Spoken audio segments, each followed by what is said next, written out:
everybody, welcome to this month's edition of Real Geeks. As you can see, I've pretty much had to do a full cast transfusion. Wonder how that happened. And I've brought in Mikki Gorman again from My Gender is Cinema. As it turns out, for the first time, none of my regulars were available. No one wants to see this. No one.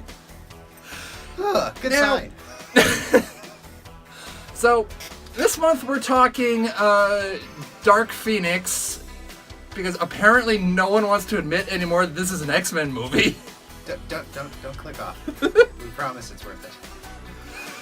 And normally this is the part where we would go straight into general thoughts, but for this, I realized, like, on my way up here that this is actually the perfect opportunity for me to pay tribute to the crew at doubletoasted.com, who are like pretty much like my film critic heroes.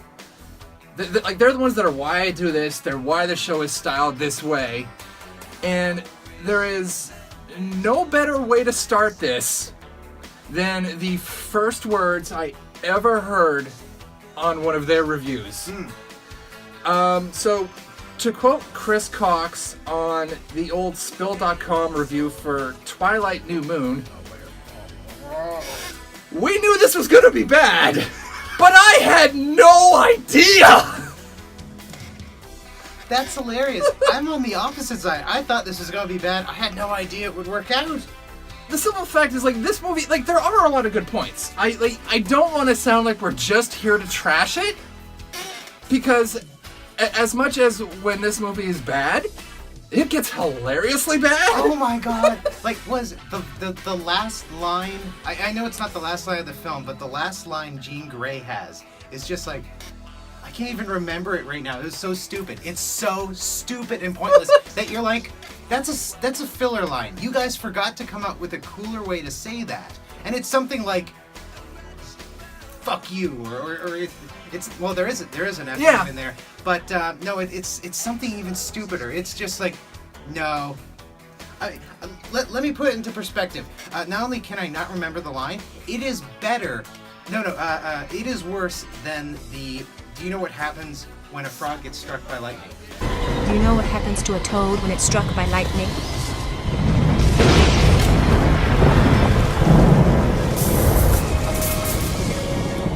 The same thing that happens to everything else. Because A, I can remember that line after 18 years. B, at least that's trying to say something. See, everything about that. That's another thing that I really like about this film, is Storm is not distracting because it's appropriate. Yeah. Yeah, those are lines Storm should have. That's how Storm should react in an incident. This is how Storm should fight. Oh yeah. Brilliant. Oh no, like, this is my first time seeing Alexandra Shipp as Storm, because I skipped X-Men Apocolypse, and it's gonna stay that way. I'm not going to defend X-Men Apocalypse, but I'm definitely going to say it's worth it for the completionist. But then again, it's Bryan Singer. At the end of the day, I think, in terms of general thoughts, we only have to ask and answer one question. Has Simon Kinberg learned his lesson? I would say yes. I have to be honest. Oh, fuck no! Fuck no! Listen, I'm going to treat it as if Simon Kinberg graduated from grade 1 to grade 2. You're not supposed to expect greatness from grade 2, but you have to acknowledge that it is better than grade 1. No, like that's fair, but at the same time, if I remember his writing credits correctly, he wrote things like Days of Future Past. Yeah. And Mr. and Mrs. Smith. Yeah. So he has done good stuff. I don't want to say that he hasn't. Yeah, he's not the director of Last Stand, Brett Ratner. Yeah. He's not the director of Last Stand, but here's the thing. He wrote X-Men The Last Stand. I'll put a correction for this in the captions if I'm wrong, but I think he wrote X-Men Origins Wolverine. I believe so. He wrote Fan Four Stick. which I refuse to call Fantastic Four. Oh, the less said about Fantastic, the better. Oh my god. And there are so many parts from here where this man has clearly lifted elements from his first crack at Dark Phoenix, which was a mistake. It's funny how much all of this has been touched over the years gently by Joss Whedon. Yeah. Like in little bits. Like that first movie had that Joss Whedon line. The third movie, Last Stand, which is tainted as fuck, Oh, yeah. is half based on a Joss Whedon storyline from the comics. Oh yeah, and It's odd. like I will give him credit because he has learned his lesson of when you're writing a story that focuses on Jean Grey, you should probably keep your focus on Jean Grey for the entire movie. Yeah. Maybe she should be the main character. And I really like that that's how Oh, yeah. they did it.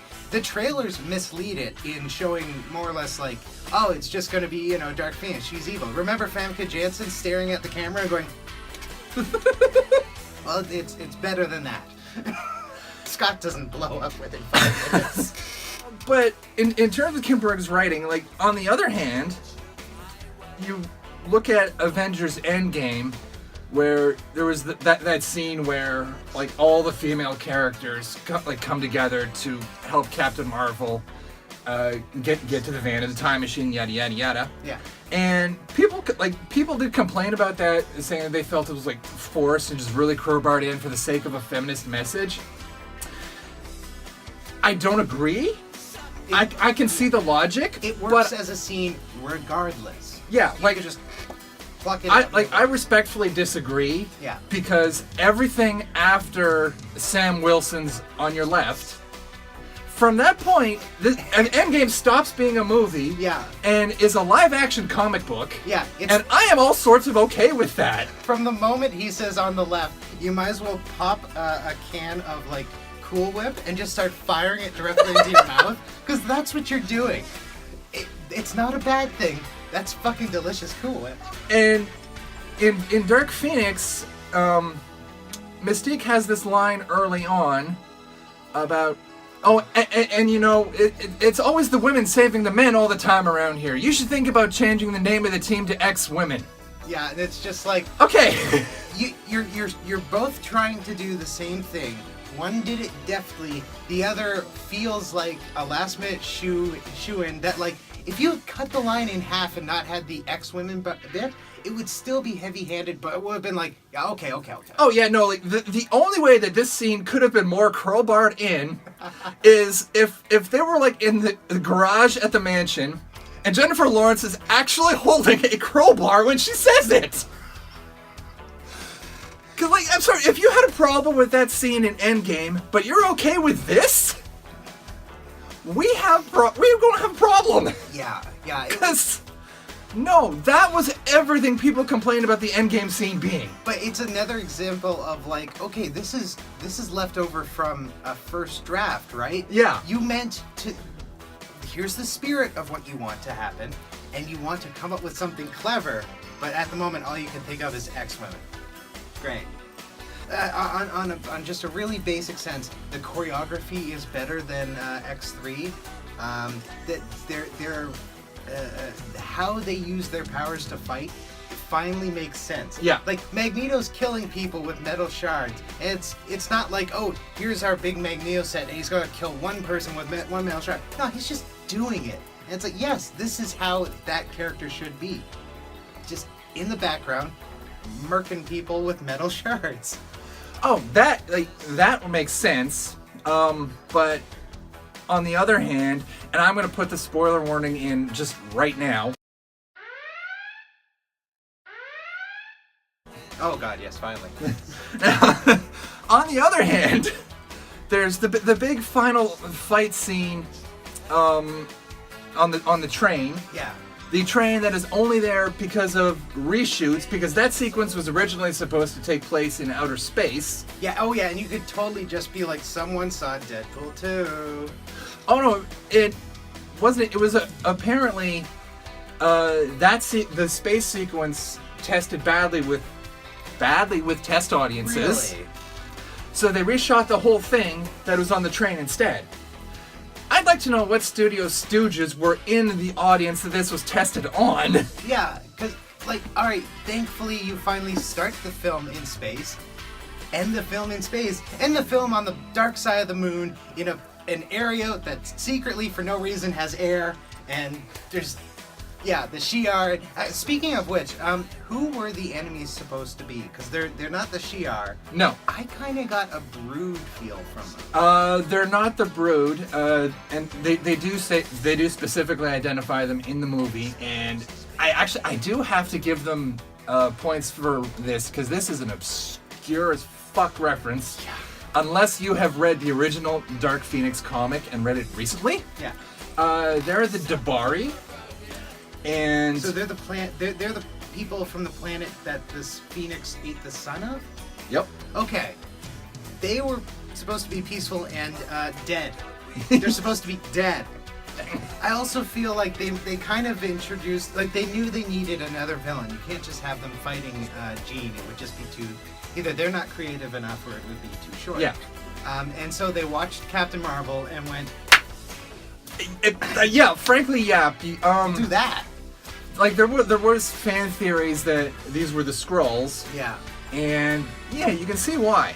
Yeah, well, yeah, they literally do exactly what Skrulls are supposed to do without having that added MCU layer of, oh, but, you know, we're going to make them complex and they're actually refugees. Yeah. These are refugees as well, but they're evil refugees.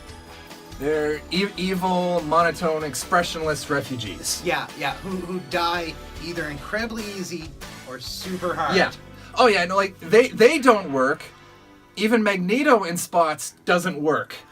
Because as much as you said earlier that there are spots where his power use makes perfect sense, Magneto at one point brings a subway train car up from underground for no discernible reason. Yeah, he kind of uses it as like a tunnel into a door that already is open, and it's like, okay.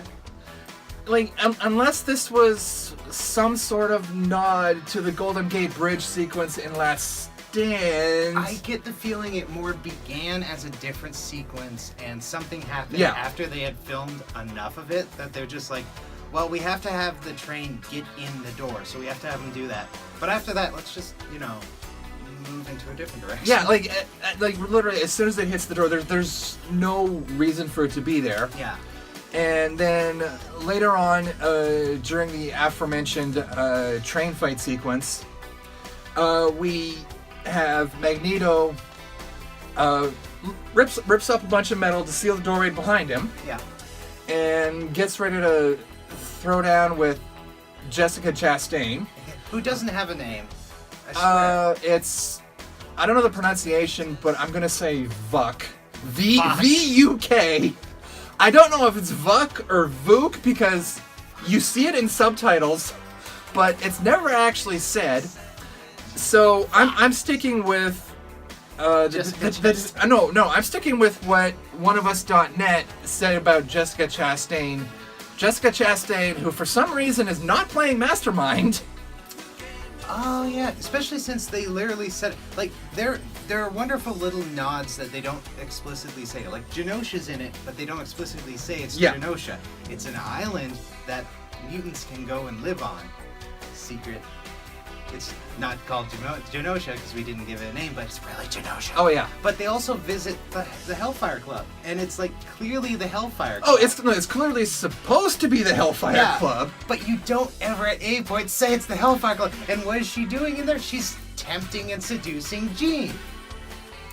How this is not a gender reversed Jason Wingard? Yeah, no, it should have been. It could have been so good. And of course, one of the big problems with this series is they never plan anything ahead of time. No. So they could have just had Jason Wingard like planted throughout the last couple of films. It would have been great. Oh yeah. No. Do this one at a time and contradict ourselves when necessary. Oh yeah, and so like I said, Magneto is getting ready to throw down with her one-on-one. It looks like it's gonna be this super badass moment. Yeah. He starts levitating and controlling all the guns around him, and I'm sitting there in the theater, I'm thinking to myself, dude, you just watched every generic soldier on this train fire these same guns at these aliens. You've already seen that this does not work. And you already came up with a perfect solution that does work. Crush the train around them. Do it again. Just exactly. Do it again. Just. Well, that was easy. Who's for lunch? It makes no sense. Yeah. And it's what starts out as this badass action sequence, but at the end it's clearly just to get Magneto unconscious and out of the way. They had to Charles Xavier Magneto. The most egregious thing is a particular cameo during the Party in the Woods sequence. But yeah, it's great until you think about it and you're like, wait a fucking minute. She's playing modern music. She's a character from the 70s. Oh, the fact that she's a character, we're talking Dazzler who shows up. And this is fully realized with an invisible sound system. Yeah. Even though that's not her power. She's got a lot of powers. That is not one of them. She can make sparkle lights. No, yeah, it's literally Dazzler's power is to convert sound into light. Yeah. Like I said, there's no sound system. As soon as we see her on screen, I immediately go, what? Okay, the fact that Dazzler is there in itself, I'm okay with. Yeah, it would have been great if she was rocking out to oh my god, I completely forgot. Crisscross. Oh, it could have been that. They could have had her performing in 90s pop, something kind of a Britney Spears or Christina Aguilera style. Yeah. That I would have been cool with. It would have been, granted, I think 5-6 years early, but as with everything else in this movie, fuck it. If you're paying that much attention, you're not getting the point of the film. But with all that being said, why the hell is it 70s Dazzler? Yeah, right. She's in a full-on fucking 70s Dazzler white suit pant thing. That is I can understand the need to update Dazzler at certain points. Yeah. You can do classic Dazzler now, and it's retro. 1992 didn't give a shit about retro. It wanted 90s. Exactly. As much as I've been railing against this movie the entire time we've been recording, there are good. Like I said, there are good things. There are spots where I do have to give them credit, and Sophie Turner being one of them. Oh my god, she's so good. And you forget that Sophie Turner's capable of doing great stuff because on film you've only seen her in X-Men, and Game of Thrones kind of went at the end of it. Yeah, and it's is she giving an Oscar-worthy performance? No. But she's doing a lot of work. No, yeah, exactly. Another thing I read was about how she studied mental illness preparing for the role. Yeah. Which, yes! It was a fantastic, very complicated. I liked how literally half the film is her actually trying to understand and deal with it. Yeah. Instead of the first one that, like Famke Janssen, stare into the camera and look menacing. You're having a complete mental breakdown. Okay. Yeah. Good work, Famke. Yeah, you can see the shifts when she's going from Jean to the Phoenix persona. Yeah. You can see the struggle of what, for all I know, people with things like multiple personality disorder have to deal with. Yeah. That's perfect in any way. Yeah, she seemed like someone who very much has impulse control issues. Yeah. Because she's fully aware that no, it's coming. I can feel it coming. I'm going to do something. Go away. And I kind of like that. That's how Jennifer Lawrence gets kicked out of this film. Is she's just no, seriously, I'm gonna hurt you. It's okay. See, back away. I'm going to hurt you. No, it's all, bitch. No, and even with that moment, in what's supposed to be this emotional gut punch, oh my god, we've just killed a major character. That you knew of from the very first trailer. No, exactly. They had telegraphed it so hard that this movie's first big, emotional, impactful moment is completely and utterly neutered. And really the only death. I mean, Jean doesn't even die at the end because the very last thing you see is the Phoenix up there. Yeah. Like, the literal Phoenix. And it's like, okay, if this had continued, Jean's back next movie or the movie after that. And as full, proper, real Phoenix good Jean. oh yeah, Like, the way that I liked her when Grant Morrison was writing her. exactly. And the thing is, if you're not gonna do the Phoenix storyline as space opera, don't do it. Yeah. If you're not gonna do it as a tragedy, don't do it. Because it literally ends like, Scott's kind of sad, but he's also just like, oh well, back to X-Menning. Or The one issue that we still haven't hit, and this again goes back to the simple fact that Simon Kinberg cannot write an X-Men movie, Truth. is the simple fact, apparently Jean gets the Phoenix twice. Yes. Because, as much as I said earlier, you know, I have not seen X-Men Apocalypse, and it's going to stay that way. Like, I have seen clips of it on YouTube, and one of those clips is the final battle between Jean and Apocalypse. With Xavier, like, telling Jean, you can do this, cut loose. And she goes full on Phoenix. Now, She does, yeah, and there's even, the Phoenix is even there. Yep. You know, and everything's on fire, and it's a fantastic moment from a mediocre to shit film.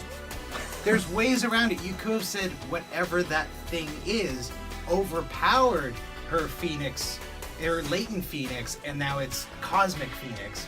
Cool. Like, I think that's what the retcon is currently, is like, no, Phoenix has always been with him. It's just like a side of Jean, but when you overpower it, it becomes this holy shit thing. That would have been fine. It's still pretty wonky, but no, there's nothing like that. It's simply, yes, she has the Phoenix in the last movie, it goes dormant and no one ever bothers to like check in on that. And then she has the Phoenix again because the Phoenix Force appeared.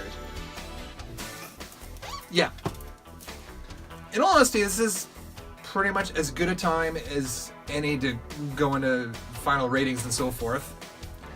And I'm kind of in a weird place with this movie because I'm on public record as thoroughly enjoying bad movies. Yeah.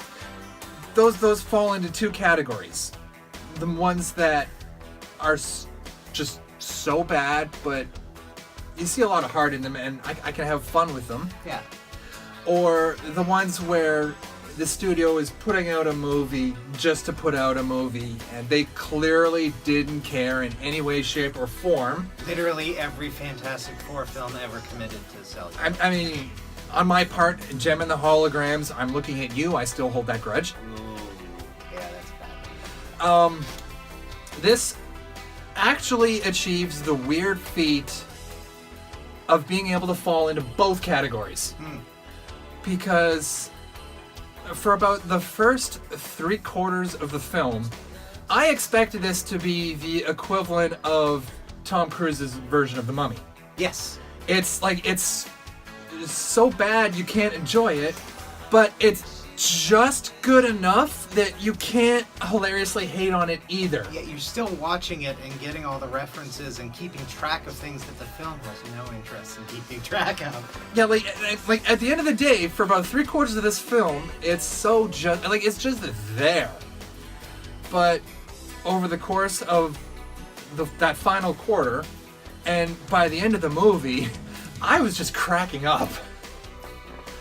And at the end of the day, for me, this is a 2, but it's saying that it's not a bad 2. And for those of you who have watched our past episodes, I know what you're thinking. You're thinking, Mike, you gave last year's Robin Hood a 4. What the fuck are you doing? You did what? Now, in saying that, yes, I did. Oh, But I couldn't even finish that. I gave it a 4 with respect to the fact that I knew from the moment the first trailer came out that this movie was going to be hilariously terrible. It's not trying to be more. It is trying to be style over substance in every way. This is trying to be more. You're right. It absolutely is. It can't. I'm going to actually lay it at a nice 3 to 3.5 because again, as a conclusion to this 18, 19-year-old thing.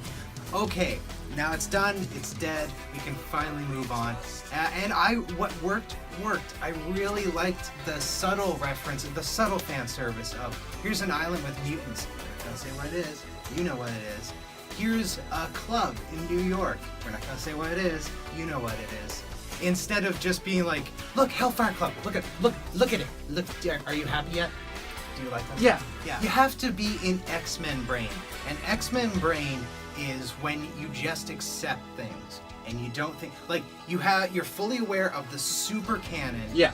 But you're fully aware that the super canon also says, and if things don't link up, then just go with it. But with that, next month, join us for Spider-Man: Far From Home, which will be better. Will be better, and I also do just want to put it out there now that our review of that one is at least technically going to be delayed, quite simply because for some reason Marvel decided to release this one on a Tuesday. Yeah. I can't film during the week. And it's a Marvel film, so there's no way in hell we're getting an advanced screening. Not in Halifax, anyway. And so, I'll be here. I'm going to assume that Trevor is going to be here. And I'm pretty sure Paula has a show in Montreal that weekend.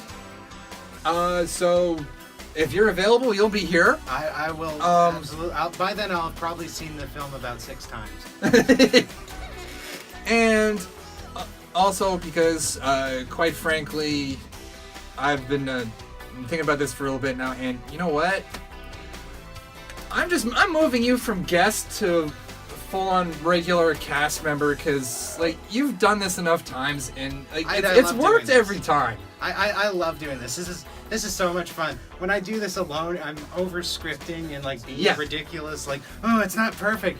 I'm having fun here. Yeah. Oh no, and like really, as I've told pretty much everyone I've brought into this show, as long as you project and you're having a good time, you're doing it right. Like that's all I want.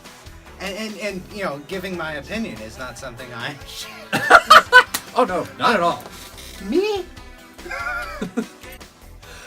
But on that note, and since I have Pokemon Go Community Day to get ready for, it's lovely. Look, this is my life. With that, see you next month, and that's a wrap.